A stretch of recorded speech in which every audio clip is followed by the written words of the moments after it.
Hello and welcome to part 2 of our review discussion of C.S. Lewis's Mere Christianity. We did enjoy the book, and we both took quite similar things and sometimes slightly different things from our interpretation of the book. And we would, as we said at the opening of the first video, as Father Conroy was saying, is really you need to read the book if you really want to get to grips with the details. So this is really just us, I would say, dipping our toes in the water around some of the key themes that emerge from the chapters. And they are actually very short chapters, a lot of them, and very targeted. So they're quite easy to get through. One of the things we talked about at the end of the first video was talking about enthusiasm and some of the challenges around that and some of the reflections we should have around enthusiasm as Christians. But on the back of that, we can talk about another theme that C.S. Lewis refers to, which is happiness. So this idea of happiness, we all want to be happy in our lives. What does happiness mean from a Christian view and a kind of Christian interpretation? The idea of happiness is something that is talked about so much in this day and age. The idea of you have to have a happy life, you have to be happy with your lot, you have to be happy with what you have. And a lot of that comes from a very much a materialist interpretation of happiness. And that's what I picked up from the book, was this idea from C.S. Lewis that, we must be careful as to how we define happiness. We often hear people say things like, what's the meaning of life? And a response to that is often, well, it's about your personal happiness. Well, if that's the case, where does that come from? What is that? Is it how much money you have? Is it the size of your house? Is it the type of your car? Is it the clothes that you wear? Is it these types of things? Well, C.S. Lewis says, well, there's limitations to that. In many ways, happiness is more of a metaphysical thing. It's about your relationship with God. He asks us and invites us to consider the idea that true happiness cannot be an isolated thing for you as an individual. It's about that relationship you have with God. And one of the ways he puts it is through this idea of virtue ethics. So this idea of there's key virtues that you need to think about in terms of how you live your life. And as part of those virtues, you will grow happiness, but you also grow as a person. And you could even have an impact on growing the people around you in terms of their own faith. Turning your back on sin is something that I took from this dimension of the book, if you like. The joy that can come through turning your back on doing the wrong thing, and how you can enrich your life is part of that. So, and we've heard this from other books and other sources as well, but the idea of materialism and individualism, which our society often promotes in many ways, is something to think about and something to guard yourself against, because really, where is God in all of that? Well, nowhere. Because what you really have to think about is how you live your life, not just in terms of, your interactions with others, but in terms of how you interact with God. Father, did you kind of pick up on this theme of happiness in your reading of the book as well? I did, yeah. I thought it was what you had to say. I found very interesting, but also I think quite challenging. But the way that I understood what he was saying was, well, I suppose, if you're in a relationship with someone, if that relationship is going to endure, it's going to last, then you really need to be two people that are mature. If two 16-year-olds want to, spend their life together, and people would, I think, say, well, are they mature enough? Do they really understand what life is about yet? So I think there's this recognition in us that what we are looking for in life, yes, it's happiness, but how do you get that happiness? And there's a saying that if you want to find happiness in life, then don't search for happiness, search for meaning, search for purpose. And that's, I think, what something of what he's saying. It's how do you find that meaning? How do you get that purpose? And how do you go about your life? And to do that, I think you have to know yourself. You have to be secure in yourself. Mm-hmm. You have to be yourself. And nowadays we're saying, well, happiness is in being yourself. Mm-hmm. But our society, it seems to me a lot of the time, is unsure of what it means to be oneself, what it means to be human. Mm-hmm. And what he is saying, I think C.S. Lewis is saying in the virtue ethics is, it's by living in a particular way that we come to be ourselves, that we bring out what is best in ourselves. It's almost as if, as a baby, then, we're just a mass of possibilities. As we grow, what we're doing is we are forming those possibilities, or the world is forming those possibilities. But what we really need to do is that it needs to be us that is forming those possibilities. And the virtues are the way to do that. And if we do that, then we are more capable of entering into a relationship with someone else. And as human beings, we need that relationship with someone else. We understand ourselves, we like ourselves to a great extent because other people like us. From whether it's as baby and our parents smile at us, whether it's we find someone that we love and that loves us back, that smells in us as much as we smell in them. So we need that. There is also something that we have to take responsibility for allowing that to happen in our life. And that's the same, I think, in our relationship with God. And why is that? It's because it comes back to, the natural law, that goodness and badness, the good and evil, that we are good. But there's this confusion in us, and it's through the virtues that we get to be who we really are. We get to be the people that God made us to be, both by our actions, our human searching for these realities, these virtues, but also by the help of grace, by the help of God's love and mercy in us. Because we do make mistakes, don't we? We don't get it right most of the time. Absolutely. But people still love us. God still loves us. The people that love us want us to do better. They don't want us to stick in as they are and see the faults, and they say, well, try and we'll help you to move beyond them.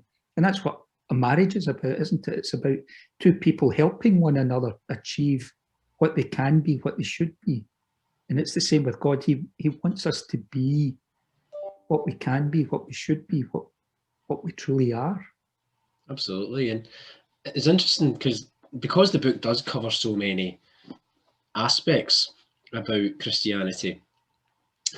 Although there's happiness on the one hand, he also talks about this kind of idea of uneasiness. So this idea of almost a fearing dimension. So as a Christian, should we feel uneasy?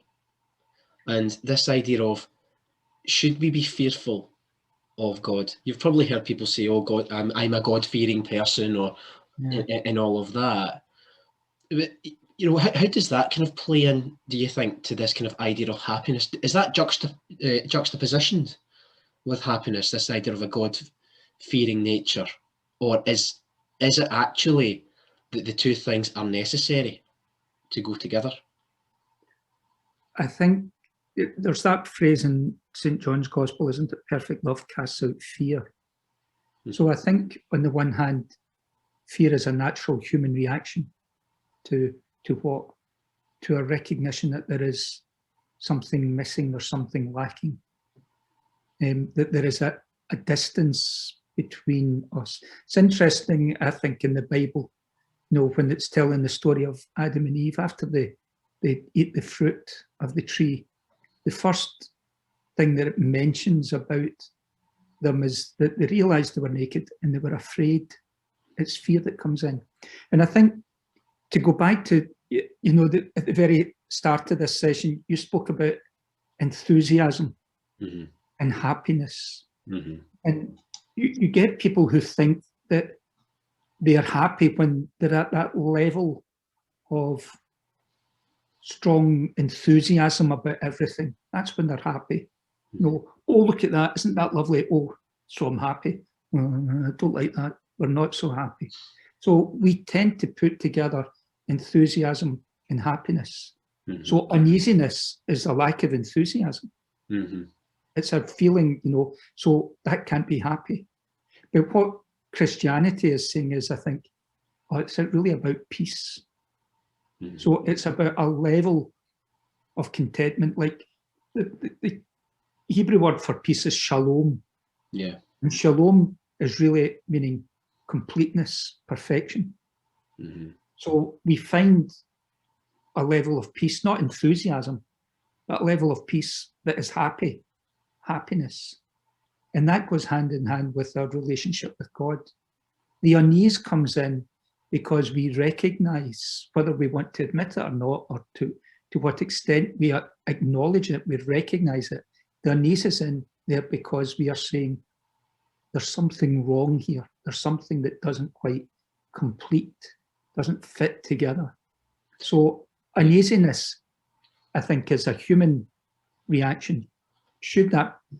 However, is that the thing that should direct our relationship with God? No, it's not. What should direct our relationship with God is the peace, because our relationship with God is about his love and mercy, and us recognizing that and accepting that and welcoming that. The unease is going to be there, but the peace should come out because we trust in this person that loves us. Yeah, I recognise that a lot, actually, this idea of, God's the infinite love, and this uneasiness can often be a feature of your faith journey and where you're at. I remember watching an interview with, and I never thought I'd bring this into the conversation, but the musician Neil Diamond. Yeah. So he wrote a song. I think it was "I Am I Said," and he's in the lyrics he says, "I've got an emptiness deep inside, and I try, but it won't let me go." Right. And that's a reflection of a faith journey that he was on. So this idea of a degree of ongoing agitation. Yeah. That God was really kind of entering his life, but he wasn't quite sure how to deal with it. No. And I think that uneasiness was born. Sorry, I was just going to say that uneasiness was kind of born from that process, if you know what I mean. Yeah, it's also, again, what we said earlier about Christianity and faith being something active. Yes. The uneasiness, we can either sort of say, "Oh, I'm uneasy," or we can pursue it and say, "Well, why am I uneasy?" So it could be an indication that God is saying to us, here's something you need to work on in your life. Here's an aspect of your relationship with me that isn't quite right. Just the same, and if in a marriage you get a sense there's an uneasiness here. Yeah. Well, he's not speaking to me. She's not spoken to me for 2 days. You're uneasy. Oh, I'm uneasy. Let's just get on with life. No, you have to sort of confront why. Yes. And it's the same in our relationship with God. It's sort of an invitation to look and say, "Well, why is that uneasiness there?" Yeah, it has a function to it. It's very functional in that sense. And I think just kind of reflecting on what we were saying earlier about enthusiasm, I think that in some ways links quite neatly to quite a major theme later in the book when he talks about pride. So C.S. Lewis talks about pride and the dangers of pride. In fact, he talks about pride as being the worst sin. And because so many other sins fall from it, that was his argument. Yeah. And again, we talked earlier about happiness, enthusiasm. It becomes an individual endeavour. It becomes about you, it becomes about me, it becomes about no one else, and it's about our self-importance. And one of the things that comes up from this chapter on pride is this real theme around competition. He talks about competition as something to be very careful about as a Christian, because it's about comparing yourself. I mean, what is competition? It's about comparing yourself to somebody else. Yeah. Yeah, it's very natural, isn't it? Was it René Girard, the French philosopher? He was a sociologist as well, was he? But he said that sin was about this thing called Nemesis. Yeah. Which is that we look at what other people have, we haven't got them, we become jealous, and so sin starts. So it's a social thing as much as anything. And that's really, you're comparing yourself to other people. I mean, it's natural. It's part of our human drive. And it can be good or it can be bad, because we might sort of say, well, there's someone who's, you know, they run fast. Maybe I need to try harder if I want to run fast. I think I've heard that before. Okay.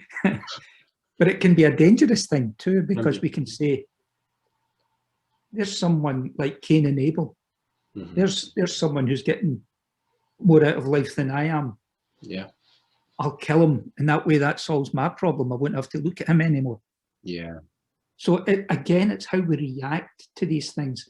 But I think that we have to be careful when it comes to comparing ourselves with God in our journey to God with other people. You know, it may be good to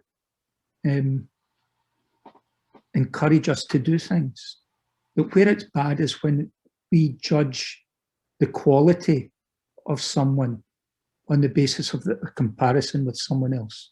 Yeah, absolutely. So we might think, oh, you know, they've got a bigger house than me, so they're a better person than I am. You know, they've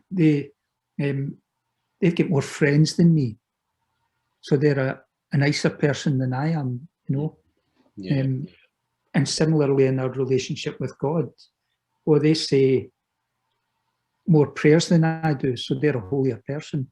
They go to mass more often than I do, so they're a holier person.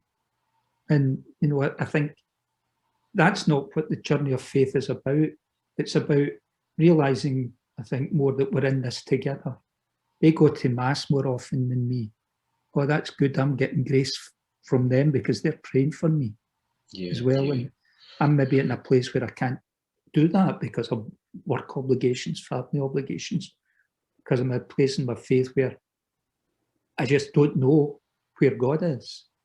But we're in it together, so, you know, we need to draw on that from one another.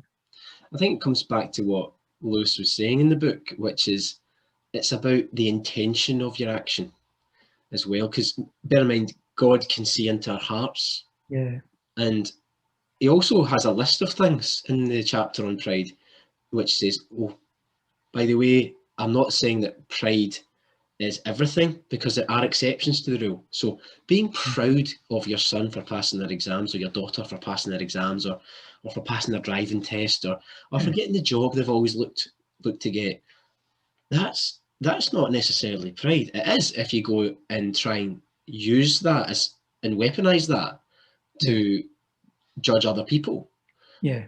It's about that internal contentedness that you can draw from those experiences. There's nothing wrong with that. And actually, even if you're on a faith journey and somebody is holier than you, say, if that person is genuinely there to help you along the journey because they're doing it because of the right reasons to help you along, that's not necessarily a bad thing either. It all come from my reading of it, Father. It's about how one can fall into the trap of competition and weaponize things. That's when the path falls away. I think you're right. And I think I would, you know, add to that when you were talking about pride in your child, and there's also a pride in your own achievements. You know, what's it Nelson Mandela said? let your light shine, because your light will encourage other people to let their light shine. Yes. I think it was St. Irenaeus, somebody might correct me in that, who said the glory of God is humanity most fully alive. Yes. So we take pride in what we achieve and what we do, but we also recognize that this is a gift from God. Mm. So we're giving glory to God in that. It's when you say we weaponize things, when we turn them in to ourselves, when we see it's all about me, that's when it goes wrong. Yes. And that's what pride is. It's not a legitimate rejoicing in, the good things that we have or others do, we do. It's when we turn it in on ourselves and exclude others from benefiting from it. I think what you said there about letting your light shine is key. And I think that there's so many opportunities now, and I'm not kind of generalizing here, but I think particularly for young people who are surrounded by images on social media about how you should apparently look. If you're a young female, you need to have a certain body frame, you need to look a certain way, wear certain clothes, and all of that. And that can generate a culture of competition. And there's pressures that come with that from a very early age. And I think that's linked to the rise of advertising on social media as well. Yeah. I think the present Pope is very strong in this consumerist society and the throwaway society that, it is so much is presented to us. We need this, we need that to be who we are. Yes. Not to be people of value. And I think, again, it comes back to what C.S. Lewis is saying, is that the real value of yourself is in these virtues that you have, that's the way you go about living your life. Yes. Yes. I think on that, Father, in terms of the theme of living your life and letting your light shine, I think that's probably a nice way to wrap this up, actually. So thanks again, Father. I very much enjoyed this review. Yeah. Okay.